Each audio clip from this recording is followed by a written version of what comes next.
All right, that was former Defense Secretary Donald Rumsfeld warning of a power vacuum. This as administration officials say there are signs that Russia is planning a large-scale invasion of Ukraine, despite warnings from President Obama. Let's debate all this, discuss it at least. Christian Whiton is a former State Department senior advisor during the Bush administration and author of Smart Power Between Diplomacy and War. Mr. Whiton, thanks for being here. You just heard Donald Rumsfeld there say that basically President Obama's policies are creating a power vacuum and instability. Is that fair, or is history replete with stories of bad actors acting aggressively against the U.S., regardless of who's in office?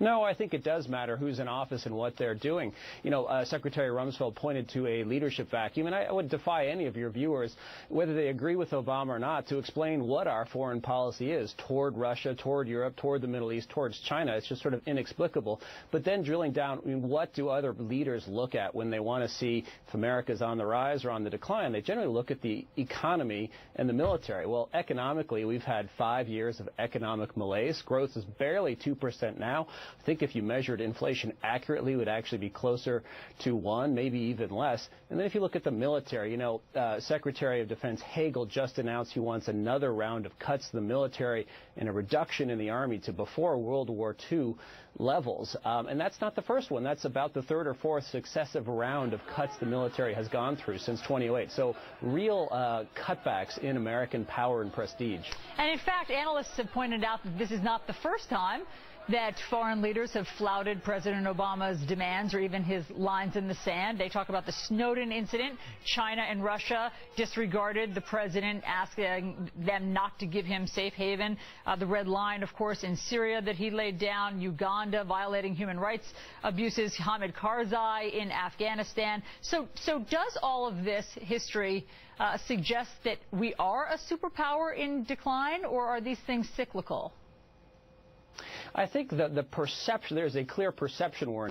And I don't think we are actually in terminal decline. The United States economy, $16 trillion bucks. Compare that to Russia's, which is $2 trillion. You know, and if you add America and the EU, we have a $30 trillion economic bloc, 800 million people up against them. But we need to show resolve, and I think we need to signal that we've turned the corner of economic malaise. But to do that, you know, it's very hard with Obamacare looming over the economy and tax and spend coming from Washington, D.C. There's no sign of the robust growth that would return our prestige. So what should we be doing in Ukraine now?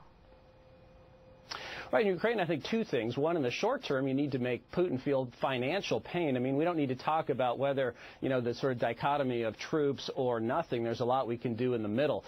We should indict Putin for war crimes. He's waged not one, but 2 wars of aggression, invading Georgia, invading Ukraine. We hung people at Nuremberg for doing what he is doing. We should go after the oligarchs who support him. The banks that they use ought to be labeled as primary money laundering concerns, which is basically a death sentence for a bank. Over the long term, we should try and free Central Europe from Russian energy. That's the main lever, aside from the military, that Putin uses to coerce Europe. And we should be looking to export North American natural gas and oil, and rather so they can consume that, and rather than be dependent on Russia or the Middle East. All right, a lot of good suggestions. We'll see what the U.S. does in the coming couple of weeks. Christian Whiton, thanks so much for your expertise.